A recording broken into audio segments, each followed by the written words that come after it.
Now, Mike McCormick was a White House stenographer for 15 years. He says he's been contacting the FBI for more than 2 years, giving them tips on the Biden family business dealings, but the FBI has yet to respond to him.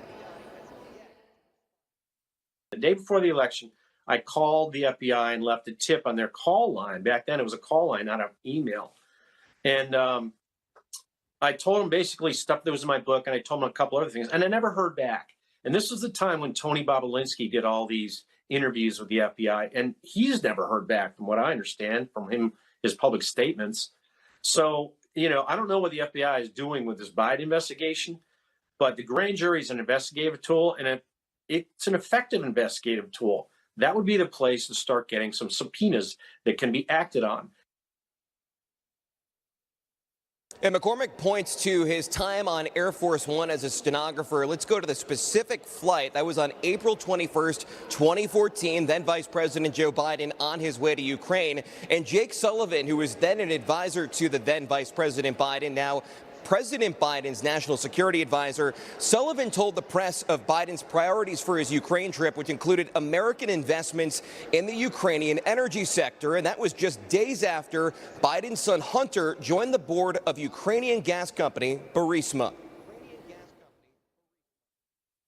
Joe Biden is flying into Ukraine on Air Force Two. He's got Jake Sullivan coming back as a conspiracy to promote fracking, shale gas resources. That benefits Burisma, which has secretly hired his son on their board. And Hunter Biden has been under federal investigation since 2018 for suspected tax fraud and potential foreign and lobbying violations. And Republicans here on Capitol Hill, they have been continuing their investigation into the Biden family, really ramping it up under this new Republican House. They've also found bank records from Hunter Biden's transactions in business and also records relating to bank transactions from James Biden, President Biden's brother, and Hallie Biden, who is the ex-girlfriend of Hunter Biden, also the widow of President Biden's son, Beau. Back to you. Sounds like he could have some powerful testimony. All right, Logan, thank you. John? All right, let's welcome in now Wisconsin Senator Ron Johnson. He's been investigating the Biden family business dealings for years. Senator, great to see you as always. Well, John, glad to be back. Well, I just wanted to get your reaction to Mike McCormick there. And, he is confirming in his interviews everything that you have been telling us for years, that there is a lot we need to find out when it comes to Hunter Biden, Joe Biden, James Biden, the Biden family, and Ukraine and China and elsewhere. Give us a status check on where things stand from your standpoint at this stage of the game. I certainly wish Mr. McCormick would have stepped forward in 2020 when Senator Grassley and I were undertaking our investigation. We do not get information from the administration. Congressional oversight powers are certainly reduced from what they once might have been. We don't have enforcement powers, so we rely on whistleblowers. It's extremely important, so I wish you would have come forward. But let's face it, even without those whistleblowers, we had the Treasury records. We assembled our report in September 2020. Most of the information that's coming out now is contained in our report. We continued our investigation. We got the bank records that supported the Treasury records from Cathay Bank. I've been saying publicly, I think that's a shot across the bow on the part of the Chinese government. And I know Cathay Bank disavows any working with China, just like TikTok does. But again, it's very strange that that's one bank that didn't have to undertake any kind of compulsory process to get those bank records. But again, the case against the Bidens has been out there, certainly since Senator Grassley and I issued our report in September 2020, the vast web of foreign financial entanglements, particularly alarming with China, with Ukraine. We laid out the conflict of interest. We pretty well proved that Joe Biden was lying when he said he never talked to his son about the overseas business connections. So it's kind of galling to me right now that all of a sudden now these are new revelations. They're not. I mean, we had this. It's I'm glad that they're coming out now. I'm glad that some people in the media are looking at this. Of course, Newsmax always has been interested in this, but the mainstream media continue to ignore it. Yeah, they ignore this, but their hair is on fire about Clarence Thomas right now. There's no interest whatsoever in Joe Biden and Hunter Biden. Now, the other thing I think that's interesting about the Biden family here is that we have this Pentagon situation with the leaks. How can anyone take Joe Biden's administration seriously when it comes to tracking down the source of these leaks when this guy's got classified information piling up in his garage? Well, listen, I have come over the last 8 years or whatever in my investigations not to trust almost anything that comes out of the government. This whole leaking situation just doesn't ring true to me at all. This is just bizarre what is happening, that such a low-level individual would have access to such highly classified information. It's just simply bizarre. So I don't take anything at face value that I get told by these intelligence agencies, by this administration. The deep state knows what it's done. It doesn't give up its secrets very easily. It knows how to hide the ball, knows how to destroy documents, I fear. So I don't know that we'll ever really get to the bottom of this. This is just a bizarre situation to me.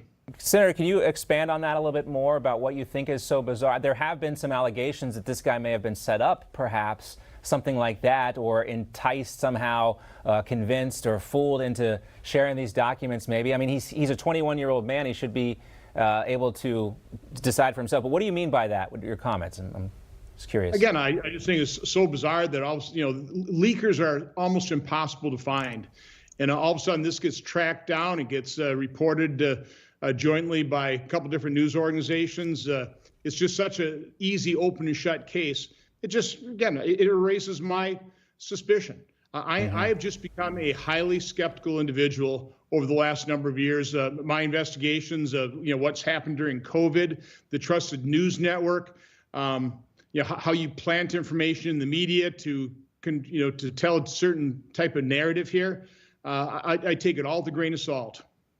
I think you're not alone by any stretch, Senator. Let's also talk about 2024 now, because we see some endorsements piling up for Donald Trump, including a couple of your colleagues, Bill Hagerty, Marsha Blackburn, and we had Tommy Tuberville say he was 110% behind President Trump a while back at CPAC.